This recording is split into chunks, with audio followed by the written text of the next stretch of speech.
600 सालों तक कायम रहने वाली एक शक्तिशाली सल्तनत थी उस्मानिया सल्तनत। ये सल्तनत इतनी शक्तिशाली थी कि इसने यूरोप, एशिया और उत्तर अफ्रीका के बहुत बड़े हिस्सों पर 600 सालों से भी ज़्यादा राज किया। 14वीं शताब्दी से लेकर 20वीं शताब्दी तक 40 सुल्तानों वाली ये महासाम्राज्य टर्की और मॉडर्न डे मिडिल ईस्ट के इतिहास का एक बहुत ही अहम हिस्सा है। हेलो दोस्तों, हिस्टोरिया चैनल के आज के वीडियो में आपका बहुत स्वागत है। आज हम देखेंगे ऑटोमन एम्पायर या उस्मानिया सल्तनत का रोचक इतिहास।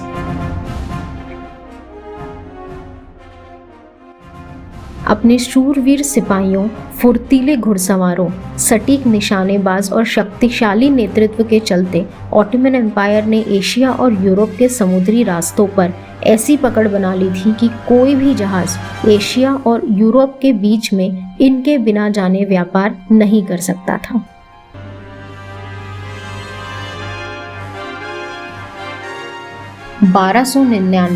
जब भारत में क्रूर मंगोल ने भयानक आक्रमण किया था, उस समय आज के टर्की के पास एनाटोलियन प्लेटू पर ये एम्पायर बनने की शुरुआत हुई।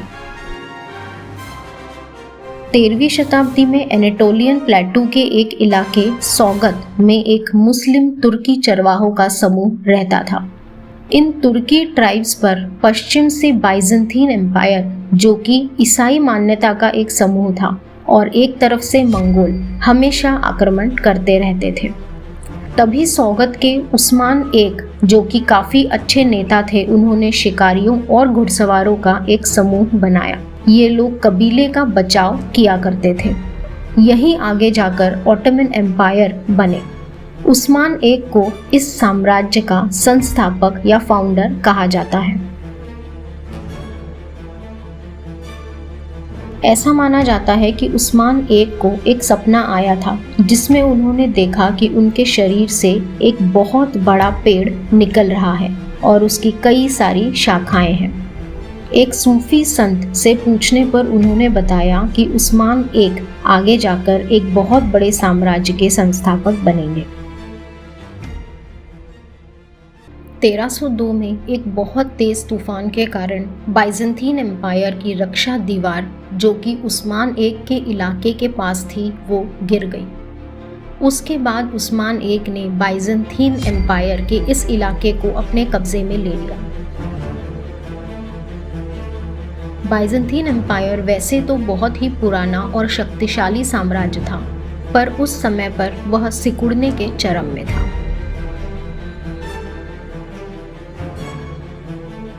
उस्मान एक के बेटे थे ओरहान गाजी।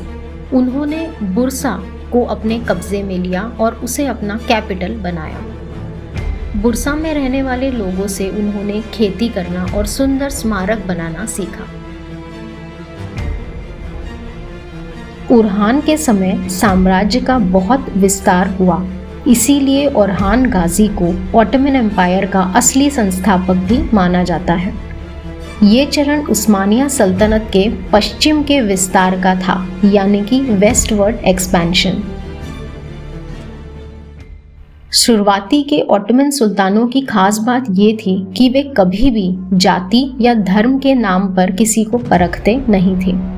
वो जिस तरीके से कबीले में सहायता करते, उसी हिसाब से उन्हें परखा जाता था। इस चीज़ का फायदा हुआ उन्हें अपने साम्राज्य को बढ़ाने में और शासन को प्रबल करने में। ऑटोमन एम्पायर की मिलिट्री बहुत ही वफादार और मजबूत थी। उस्मानिया सल्तनत के सुल्तानों ने मॉनेटरी सिस्टम शुरू करवाया, स्कूल्स बनवाए, कई मस्जिद और मॉन्यूमेंट्स भी बनवाए। उन्होंने बाइजेंटीन एम्पायर के काफ़ी बड़े हिस्सों को अपने अंदर ले लिया था, जिसके कारण दूसरे ट्राइब्स और ग्रुप्स इनसे जुड़ने लगे।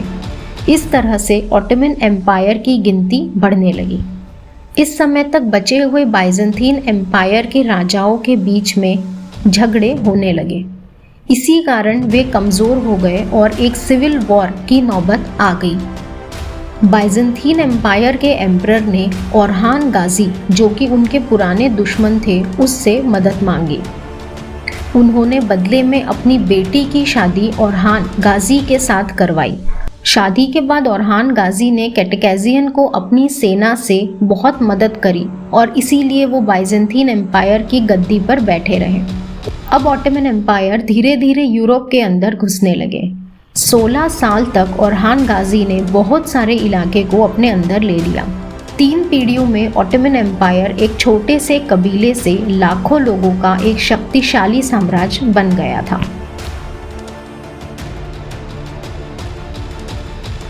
ओरहान के बेटे मुराद बने अगले सुल्तान। उन्होंने भी ओरहान की तरह धार्मिक विचारों को बदलने का कभी नहीं सोचा। इसी कारण से उनके इलाके में कभी भी धार्मिक मुद्दों पर प्रतिरोध नहीं हुआ। लोग आसानी से इनसे जुड़ जाते। इसके कारण इनका शासन करना बहुत सरल हो गया था। मुराद अपने एम्पायर को बढ़ाना चाहता था। उनकी नज़र हमेशा से ही पास के क्रिश्चियन कबीलों पर थी। उन्होंने इन कबीलों में न्यू ट्रूप्स या न्यू जेनेसरीज नाम से नौजवानों की एक आर्मी तैयार करी।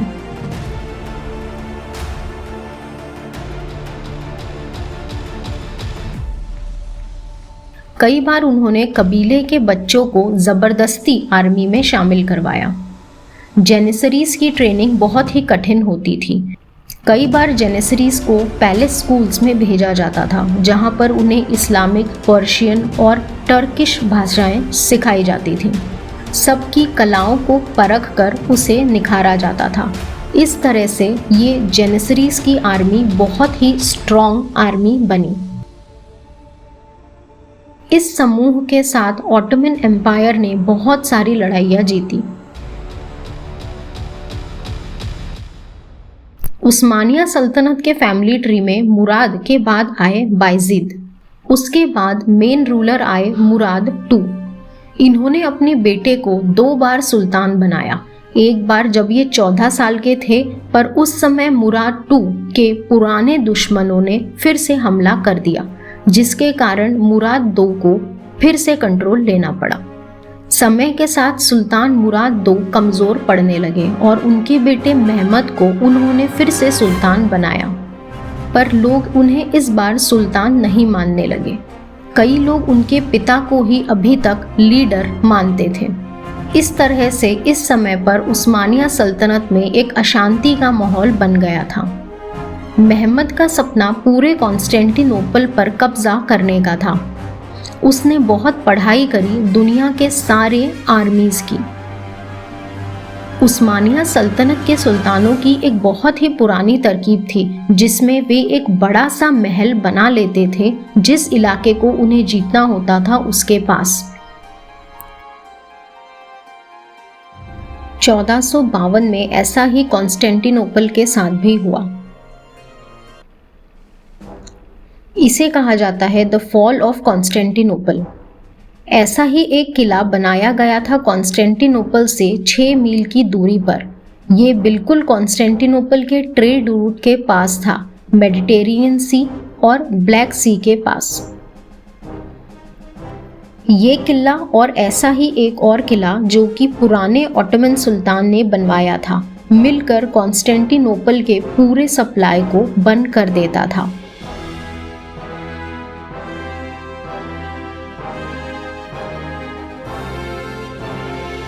कॉन्स्टेंटिनोपल को जीतने का महमद का ये बहुत ही अच्छा प्लान था। खाना, पानी और बाकी चीज़ें ना होने के कारण धीरे धीरे कॉन्स्टेंटिनोपल की जनता वहाँ से भागने लगी। उस समय एम्परर था ड्रैगस पॉलियोलोगस। एम्परर ड्रैगस पॉलियोलोगस ने कॉन्स्टेंटिनोपल शहर के पास एक बड़ी सी दीवार बना ली।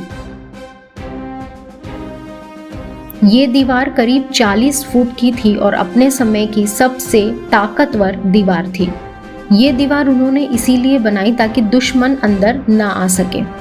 महमद अपने जासूसों को लगातार कॉन्स्टेंटिनोपल में भेजता रहा ताकि बाइजेंटीन एम्पायर की कमजोरियां पता चल पाए, और एक दिन उन्हें वो कमजोरी पता चल गई। एम्परर ड्रैगस पॉलियोलोगस ने लड़ाई के लिए तोपों का ऑर्डर दिया था। महमद को एक तोप बनाने वाला मिला जो असली में कॉन्स्टेंटिनोपल के लिए तोप बनाने वाला था। महमद ने उस तोप वाले को 4 गुना पैसे देकर अपने लिए दुनिया की सबसे बेस्ट तोप बनवाई। 26 फीट लंबी ये तोप करीब 500 किलोग्राम के गोले को 1.6 किलोमीटर के इलाके में फेंक सकती थी। ये इतनी तेज थी कि इसकी आवाज 16 किलोमीटर दूर तक सुनाई देती थी। 1453 में ऑटोमन्स ने अपने ईसाई डिफेंडर्स पर अटैक किया। इस समय बाइजेंटीन एम्पायर के पास 9000 सोल्जर्स थे और महमद के पास करीब 1 lakh soldiers. 1453 fall of Constantinople में ऑटोमन एम्पायर के सोल्जर्स सबसे पहली लाइन को क्रॉस कर आगे बढ़े। इस समय पर बाइजेंटीन एम्पायर की आर्मी ने ग्रीक फायर नाम का एक उबलता तेल का गोला महमद के सोल्जर्स पर डाला और उन्हें रोकने की कोशिश करी। ये ग्रीक फायर ऐसा था जिसने महमद के सारे वॉच टावर्स को जला दिया था। उस्मानिया सल्तनत का कॉन्स्टेंटिनोपल पर आक्रमण बहुत ही सोच समझकर रचा गया था। तोपों से वार करते सैनिक और घुड़सवार सिर्फ दुश्मन का ध्यान आकर्षित करने के लिए थे। असली अटैक महमद ने अपने नेवी से करवाया था। करीबन 150 लड़ाकू जहाजों ने कॉन्स्टेंटिनोपल पर पानी के रास्ते से आक्रमण किया, पर बाइजेंटीन एम्पायर भी तैयार था। उन्होंने लोहे की बड़ी चेन समुद्र में डालकर महमद की सेना को वहीं रोक दिया, पर उस्मानिया सल्तनत को ऐसे ही शातिर नहीं कहा जाता। उन्होंने दूसरे रास्ते से और जहाज भेजे। अपनी हार को देखते हुए कॉन्स्टेंटिनोपल के एम्परर ऑटोमन सुल्तान की सेना के सामने कूद पड़े और इन सैनिकों ने उनको खत्म कर दिया। कॉन्स्टेंटिनोपल हमेशा से ही इस्लामिक रूलर्स की नज़र में था, पर हमेशा से ही एक क्रिश्चियन डोमिनेटेड इलाका रहा। एक 19-20 साल के सुल्तान ने आज इस इलाके पर जीत हासिल कर ली थी।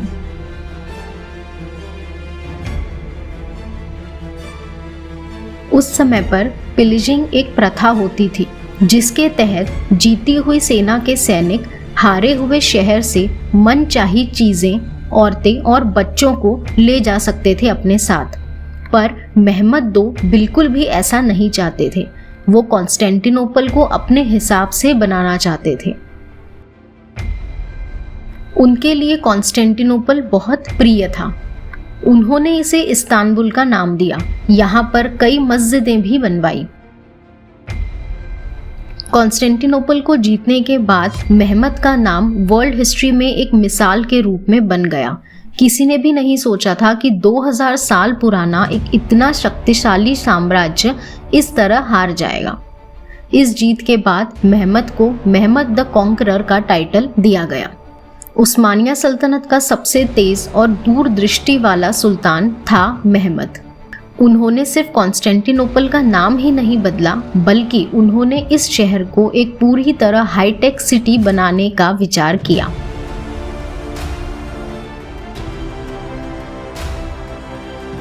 महमद ने आसपास के इलाकों से कुशल लोगों को अपने एम्पायर में रहने की जगह दी। काफ़ी सारे फायदे भी दिए। इसके कारण ऑटोमन एम्पायर में कुशल लोगों की गिनती बढ़ी।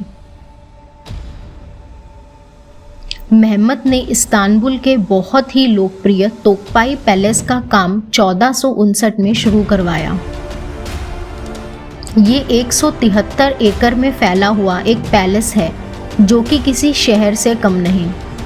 इसमें 10 मस्जिदें, हॉस्पिटल्स, लाइब्रेरी, स्कूल्स और बहुत कुछ है। ऑटोमन सुल्तान इस महल में बहुत ही आलीशान तरीके से रहते थे।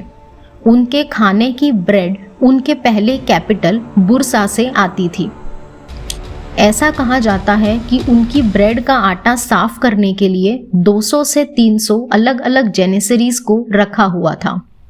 सुल्तान ने 2 बड़े पहाड़ खरीद लिए थे, जिससे उनके शरबत ठंडे करने के लिए बर्फ आती थी। अपनी शानो शौकत के साथ उन्होंने अपने साम्राज्य को बढ़ाने का काम कभी पीछे नहीं छोड़ा। वे लगातार मिलिट्री अटैक करते रहे, जिससे वे आसपास के ईसाई इलाकों को कब्जा कर उनसे टैक्स वसूल करते थे। मेहमत बहुत ही आक्रामक शासक थे। इसके बाद आए उनके बेटे बायजिद द्वितीय। ये उतने आक्रामक शासक नहीं थे। ऐसा माना जाता है कि इनके बेटे ने इन्हें जहर दे दिया था। 1517 तक Ottoman Empire Iran, Syria, Lebanon और इजिप्ट तक पहुंच चुका था। जेरूसलम और मक्का को जीतने के बाद ऑटोमन एम्पायर सबसे शक्तिशाली इस्लामिक राजवंशों की लिस्ट में शामिल हो गया था। 16वीं शताब्दी में एक जोरदार बैटल हुई जो मेडिटेरेनियन सी के लिए थी, स्पेन और ऑटोमन्स के बीच में। ऑटोमन सुल्तान सुलेमान ने एक बहुत ही ताकतवर नेवी बनाई। सुलेमान को जाना जाता है क्योंकि उन्होंने शादी करी। फेमस होने के लिए ये बात थोड़ी अजीब है, लेकिन उस्मानिया सल्तनत की एक ये बात थी कि उनके यहाँ पे शादी करना मना था। सुल्तान अपने वंशज को पैदा करने के लिए हरम में जाया करते थे। ये इसीलिए संभव हुआ क्योंकि गुलामी के इस्लामी कानून के मुताबिक एक गुलाम का कोई वंश नहीं होता।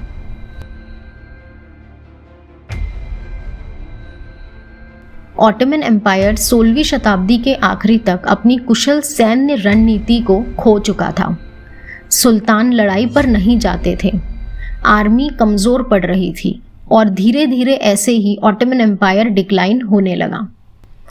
1595 में ऑटोमन एम्पायर की हिस्ट्री के सबसे खतरनाक वॉर ऑफ सक्सेशन में मेहमत III को सुल्तान की पदवी मिली।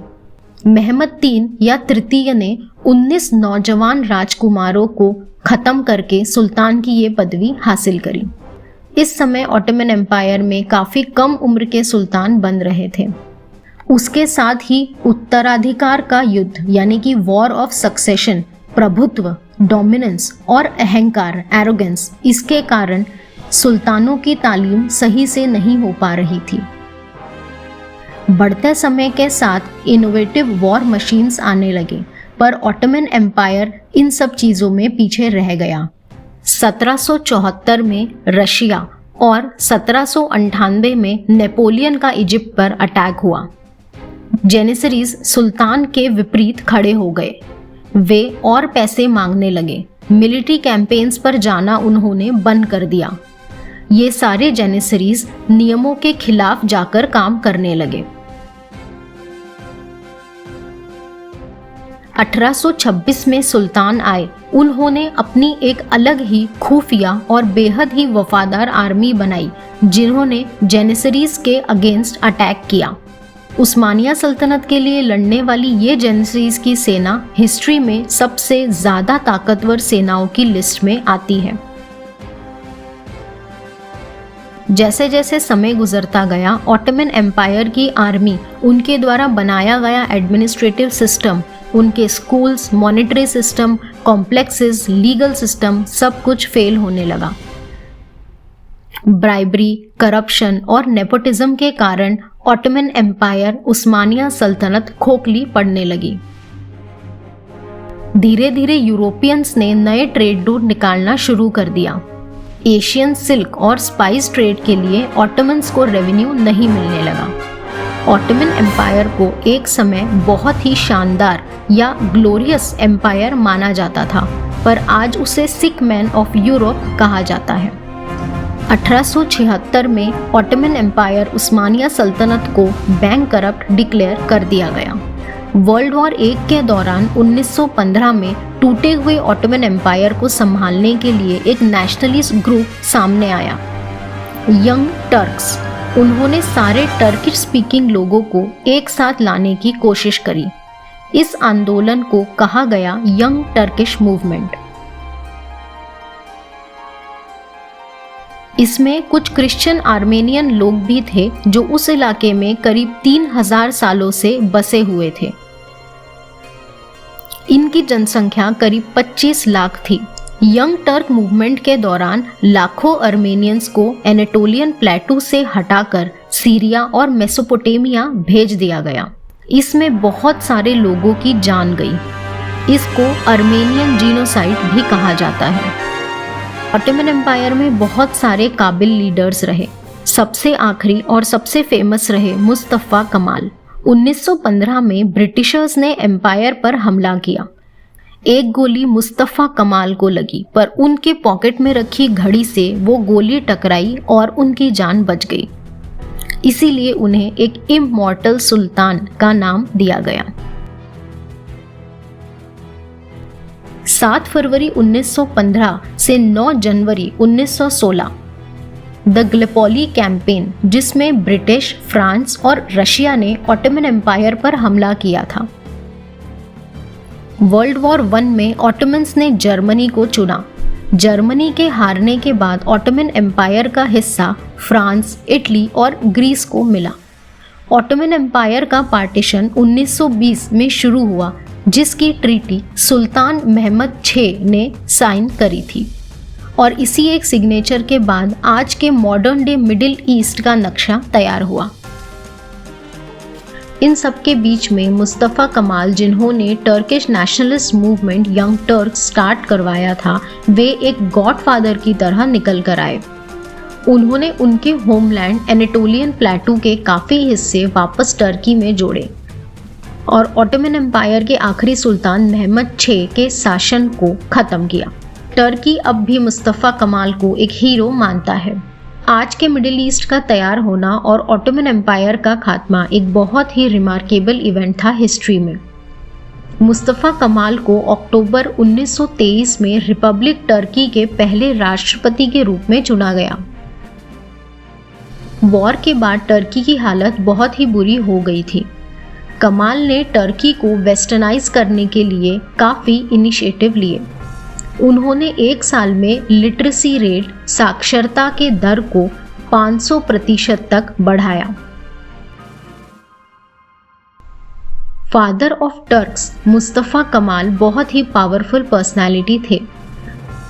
ऑटोमन एम्पायर अपनी युद्ध की तकनीकों के लिए, निष्पक्ष कानूनों के लिए और कई धर्मों के लोगों को अपने साथ जोड़ने के लिए माना जाता है। यहीं पर हमारा ये वीडियो एंड होता है। ऑटोमन एम्पायर की हिस्ट्री पर हमारा ये वीडियो आपको कैसा लगा, हमें कमेंट सेक्शन में ज़रूर लिख के बताइए। साथ ही में हमारे चैनल पर कई और एम्पायर्स और इंडियन स्टेट्स की हिस्ट्री के ऊपर भी वीडियो बने हुए हैं। आप उन वीडियोस को ज़रूर देखिए और अपने फ्रेंड्स के साथ शेयर करिए। चैनल को सब्सक्राइब करना मत भूलिएगा, ताकि आपको ऐसे ही इंटरेस्टिंग वीडियोस मिलते रहें। मिलते हैं अगले वीडियो में।